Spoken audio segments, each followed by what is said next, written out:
السلام علیکم ناظرین، میں ہوں تسلیم رضا، حاضر خدمت ہوں ایک نئی ویڈیو کے ساتھ۔ ناظرین، قرآن کی سب میں بڑی سورت گائے کے نام سے کیوں ہے؟ آئیے اسی کے بارے میں مفتی سلمان اظہری صاحب کی تقریر سنتے ہیں، کیا فرماتے ہیں حضرت۔ آئیے پہلے سنتے ہیں تقریر۔ دوسری یہ سورہ ہے ترتیب کے اعتبار سے۔ بقرہ کا مطلب ہوتا ہے گائے، گائے گائے کے نام سے پوری سورہ آئی ہے۔ اب پھر گائے کا ذکر کرنے میں لوگ ڈرتے ہیں، کیوں ڈریں گے ہم؟ قرآن کی پہلی دوسری سورہ گائے کے نام سے ہے۔ گائے کا ذکر آیا ہے لیکن وہ الگ انداز میں آیا ہے۔ گائے کی پوجا کے اعتبار سے ذکر نہیں آیا ہے، اس کو کاٹنے کے لیے آیا ہے، کاٹنے کے اعتبار سے ذبح ہوئی تھی، لیکن کس لیے؟ کھانے کے لیے نہیں۔ جو قرآن پاک میں ہے وہ میں بتا رہا ہوں۔ ہوا یہ تھا کہ بنی اسرائیل میں ایک شخص کا قتل ہو گیا تھا۔ قتل ہو گیا تو لوگ اس کے جو خاندان والے تھے سب موسیٰ علیہ السلام کے پاس آئے۔ بڑا مالدار شخص تھا، پیسے والا تھا، لیکن کسی نے مرڈر کر دیا۔ آئے موسیٰ علیہ السلام کے پاس، کہا کہ اس کا قاتل ڈھونڈ کر کے بتائیے، کون مارا ہے معلوم نہیں۔ یعنی اس وقت بھی لوگ غیب کی باتیں پوچھنے کے لیے نبیوں کے پاس آیا کرتے تھے۔ قاتل کون ہے یہ معلوم کرنے کے لیے موسیٰ علیہ السلام کے پاس آئے۔ سیدنا موسیٰ علیہ السلام نے رب ذوالجلال کی بارگاہ میں یہ معاملہ رکھا کہ مولا میری قوم آئی ہے میرے پاس، میں ان کو قاتل کیسے بتاؤں کہ جو مرا ہے اس کو قتل کس نے کیا؟ اللہ تعالیٰ کی طرف سے حکم آیا۔ ایک بات یاد رکھے، اللہ تعالیٰ کے ہر حکم میں حکمت ہوتی ہے، بندے کے سمجھ میں آئے نہ آئے۔ مسلمان کا معنی بھی یہی ہوتا ہے، سر جھکا لینا۔ یہ مت پوچھو کہ کیوں یہ حکم دیا جا رہا ہے، یہ ہمارا کام نہیں ہے۔ اللہ نے فرمایا رکوع کرو، تم یہ مت پوچھو ایسا رکوع کیوں کیا جاتا ہے، الٹا کیوں نہیں کیا جاتا۔ یہ حکمت تمہارے جاننے کی ضرورت نہیں، وہ اللہ بہتر جانتا ہے۔ اب بنی اسرائیل جو قوم ہے وہ موسیٰ علیہ السلام کی قوم موسیٰ علیہ السلام کے پاس آئی تو اللہ تعالیٰ کا حکم ہوا، اے موسیٰ ان سے کہیں کہ ایک گائے ذبح کریں۔ کیا کریں؟ ایک گائے ذبح کریں۔ اور موسیٰ علیہ السلام نے جب کہا تو وہ کیا کہنے لگے؟ اتتخذون ہزوا، اے موسیٰ آدمی مرا ہے اور آپ کہہ رہے ہیں گائے ذبح کرو؟ ہم قاتل پوچھنے کے لیے آئے اور آپ گائے ذبح؟ گائے سے قتل ہونے والے کا کیا تعلق ہے؟ کچھ سمجھ میں آتا ہے؟ نہیں سمجھ میں آ رہا ہے۔ مثال کے طور پر اگر کوئی میرے پاس آیا، آنکھ میں درد ہو رہا ہے، بہت تکلیف ہو رہی ہے، اگر میں اس کو چپل دے دوں تو وہ غصے میں آ جائے گا۔ میں آنکھ درد کی شکایت لے کر کے آیا ہوں اور آپ مجھے چپل پہنا رہے ہیں۔ ہاں، یہ حکیم حکمت جانتا ہے۔ ایسا ہوا بھی تھا، شیخ سعدی رحمۃ اللہ علیہ نے فرمایا ہے کہ ایک شخص آیا حکیم کے پاس پیٹ درد لے کر کے، تو حکیم اس کی آنکھ میں انجیکشن کرنا چاہ رہا تھا۔ تو کہا یہ کیوں؟ میں پیٹ کے درد کی شکایت لایا ہوں، آپ آنکھ میں علاج کر رہے ہیں۔ کہا کیا کھایا تھا؟ کہا جلی ہوئی روٹی۔ کہا اسی لیے آنکھ میں انجیکشن کر رہا ہوں تاکہ دیکھ کے کھایا کرے۔ تو حکیم جانتا ہے کس کام کی کیا حکمت ہے۔ اب یہاں پر آدمی مرا ہے، اللہ نے حکم کیا دیا؟ ایک گائے ذبح کرو۔ لوگوں کو چاہیے تھا پوچھے نہ، کر دیتے ذبح، اللہ بہتر جانتا ہے۔ لیکن انہوں نے سوال کیا، اے موسیٰ کیا مذاق تو نہیں کر رہے آپ؟ موسیٰ علیہ السلام نے کیا کہا سنیے، اعوذ باللہ ان اکون من الجاہلین، اللہ کی پناہ میں جاہلوں میں سے نہیں ہوں۔ اس کا مطلب کیا ہوا؟ مذاق کرنے والا جاہل ہوتا ہے۔ انبیاء کرام علیہ السلام مذاق نہیں کرتے کیونکہ وہ رشد و ہدایت کے علمبردار ہوتے ہیں، وہ کبھی مذاق نہیں کرتے۔ اب سنیے، جب انہوں نے یہ حضرت موسیٰ علیہ السلام کا جلال سنا تو کہا ٹھیک ہے ہم ذبح کر دیں گے، لیکن یہ پوچھئے کیسی گائے ذبح کریں؟ اب انہوں نے سوال کیا، اللہ نے فرمایا قالوا ادع لنا ربك يبين لنا ما هي قال انه يقول انها بقرة لا فارض ولا بكر عوان بين ذلك فافعلوا ما تؤمرون۔ جب انہوں نے کہا اے موسیٰ اللہ سے پوچھو کہ کیسی گائے ذبح کرے، رب نے فرمایا ایسی گائے جو بچی بھی نہ ہو, بوڑھی بھی نہ ہو, بالکل جوان ہونی چاہیے. ٹھیک ہے, ذبح کر دیں گے. پھر وہ ڈھیٹ قوم تھی, پھر پوچھا انہوں نے, اے موسیٰ آپ پوچھ لیں رنگ کیسا ہونا چاہیے گائے کا.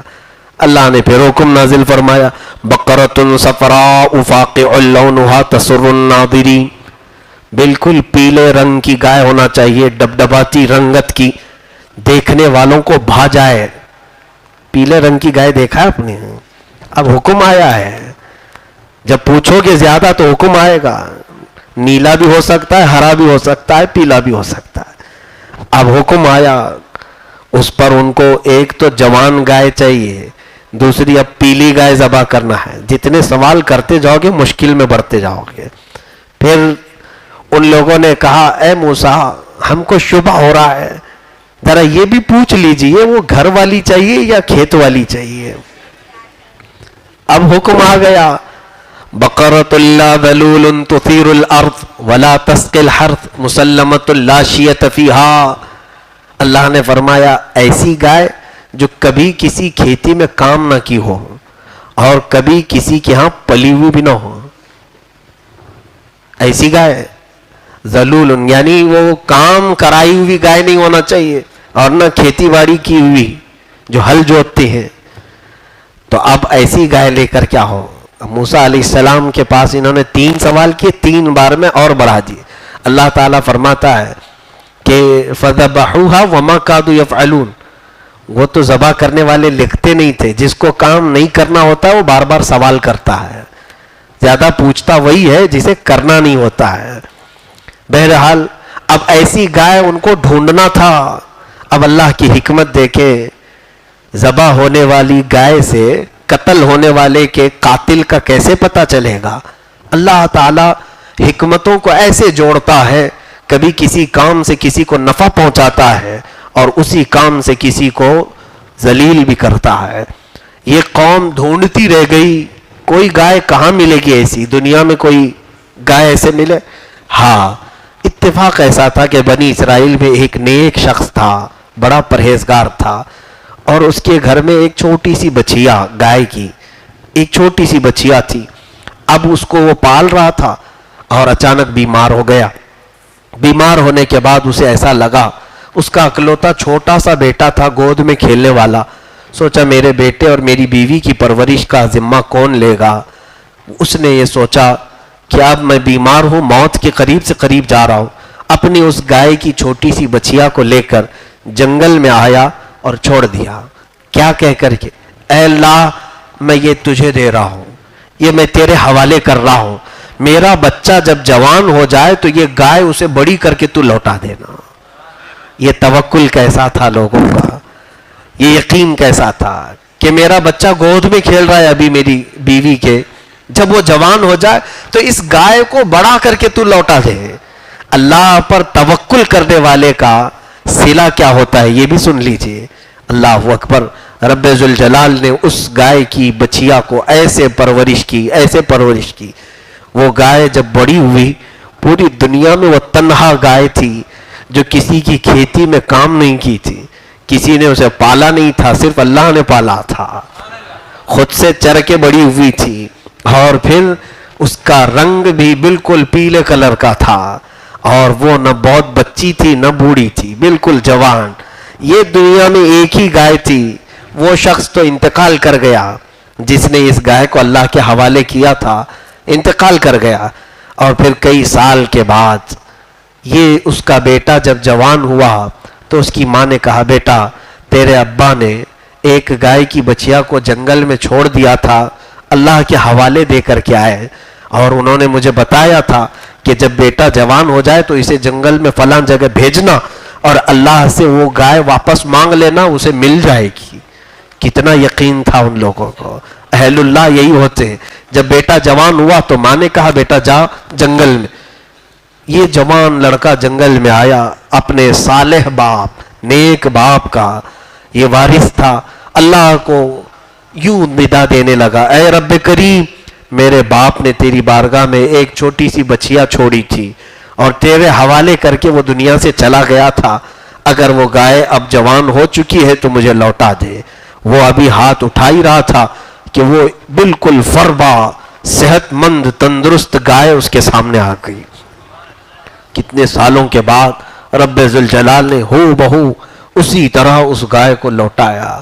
وہ قادر مطلق ہے. انہو علی رجعہ لقادر. اللہ فرماتا ہے بے شک وہ لوٹانے پر قادر ہے, قدرت رکھتا ہے. بندے کو یقین ہونا چاہیے. آج خیرات دے کر کے بھی لوگوں کو شک ہوتا ہے پہنچے گا کہ نہیں پہنچے گا, ملے گا کہ نہیں ملے گا. اللہ کے حضور دے کر کے دیکھو, اس طرح سے انویسٹ اس میں بھی کرو.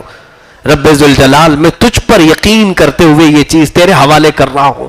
جب میرے گھر میں فاقہ آ جائے تو مجھے یہ لوٹا دے. دیکھنا پھر مولا لوٹائے گا کہ نہیں لوٹائے گا.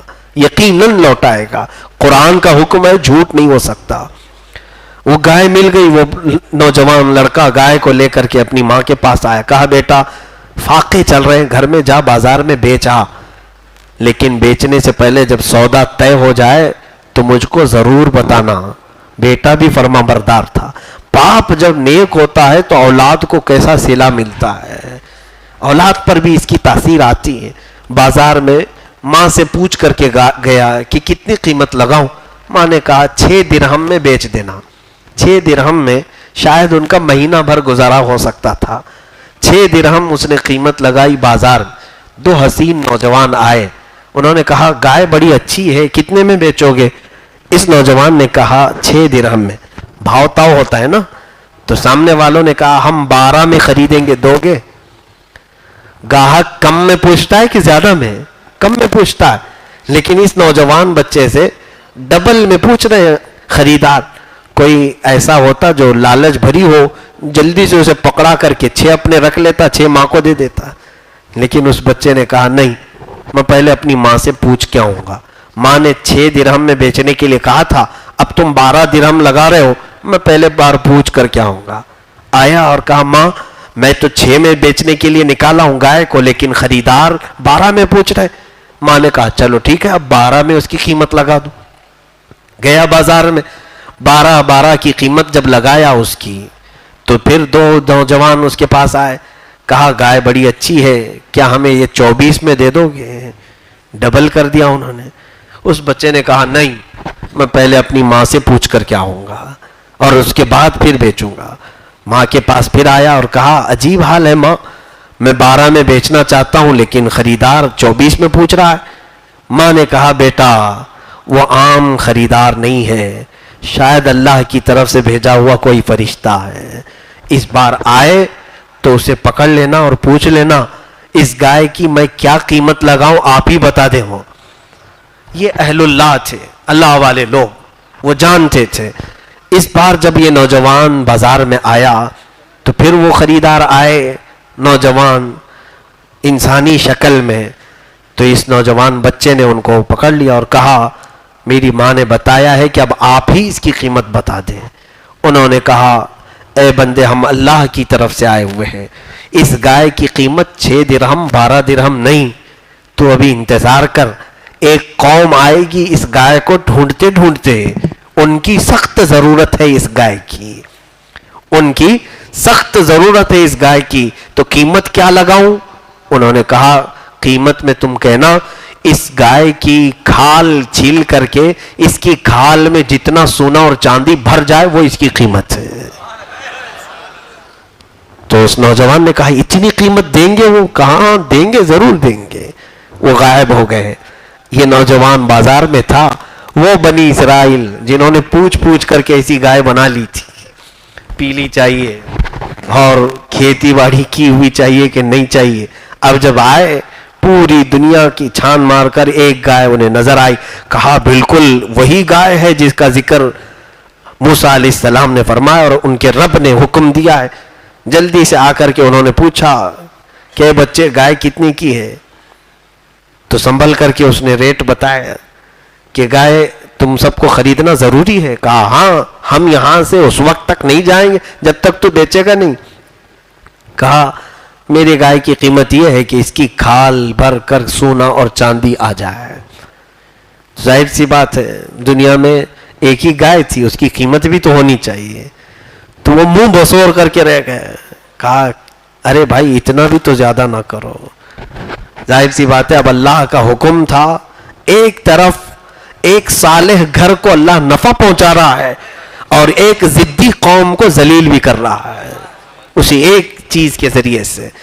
تو اب وہ لوگ بڑے منت سماجت کے بعد پھر تیار ہو ہی گئے. وہ لڑکا دینے کو تیار نہیں تھا, آخر وہ سب پورا مال جمع کیے.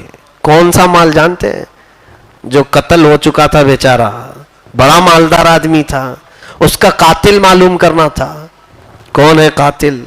تو اسی کا پورا مال جمع کر دیا گیا.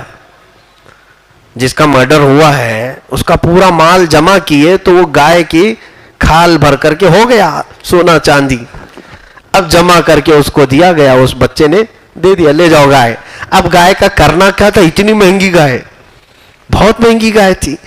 اب حکم دیکھے اللہ تعالیٰ کا, اللہ تعالیٰ نے حکم فرمایا فَقُلْ نَضْرِبُوهُ بِبَعْضِهَا. اللہ فرماتا ہم نے کہا, اب تفسیر میں ہے کہ گائے کو ذبح کرو, ذبح کرو, پہلے اس کو ذبح کرو. اور اللہ فرماتا وَمَا كَادُوا يَفْعَلُونَ, ذبح کرنے والے لگ نہیں رہے تھے. پالا ہوا بکرا جلدی کوئی قربانی میں ذبح نہیں کر پاتا, بہت خرچہ کیا ہوں. یہ تو سونا چاندی دے کر کے لائے ہوئے تھے, دل بسور رہا ہوگا. ذبح کر دیا. اب حکم آیا رب تعالیٰ کا کہ اس کی پونچھ لے کر, اس کی دم لے کر وہ مرے ہوئے آدمی کے اوپر مارو. اب وہ مرے ہوئے آدمی کو انہوں نے اس کی پونچھ لے کر کے مارا, وہ زندہ ہو گیا. جس کا قتل ہوا تھا وہ زندہ ہو گیا. وہ اٹھا اور اٹھ کر کے بولا کہ مجھے میرے چچیرے بھائی نے قتل کیا اور میرا مال لینے کے لیے اس نے ایسا کیا, اکیلے میں مجھے قتل کر دیا. اب حکم تھا جس نے جس کو قتل کیا قصاص ہے, جان کے بدلے جان. تو ساری قوم تیار ہو گئی, موسیٰ علیہ السلام کے پاس آئے, کہا جس بھائی نے اس کو قتل کیا تھا مال ہڑپنے کے لیے, اس کو بھی لایا گیا اور قتل کر دیا گیا, قصاص. اور مال آلریڈی گائے کو دے دیا گیا تھا, بچا کچھ بھی نہیں تھا بنی اسرائیل کے پاس. اب یہاں پر کچھ چیزیں حکمتیں سمجھنے کی ہیں. اللہ رب العزت نے جو یہ حکم فرمایا, ہو سکتا ہے لوگوں کے ذہن میں آئے زندہ ہی گائے کی پونچھ لے کے مار دیتے, تو نہیں, ان سے ذبح کروایا گیا. بہت مہنگی گائے ہے, جب کسی مہنگی چیز کو ذبح کرو گے تو کوئی زندہ چیز بھی تمہیں نظر آئے گی. اپنے دل کے اندر جو غبار ہے اس کو جب ذبح کرو گے تو اللہ کے مشاہدات دیکھنے کو ملیں گے. اور یہ سب چیزیں اپنے اندر باقی رکھ کر کے تم چاہو گے کہ قدرت کے عجائبات دیکھو, نہیں ملیں گے. اب صوفیہ کرام فرماتے ہیں اس سے درس یہ حاصل کرنا چاہیے کہ ایک مہنگی گائے اللہ نے ذبح کروایا, کس کے لیے؟ ایک قاتل معلوم کرنے کے لیے. کیسے یہ مرا ہے, اس کا قاتل کون ہے, یہ معلوم کرنے کے لیے بہت مہنگی گائے ذبح کروایا.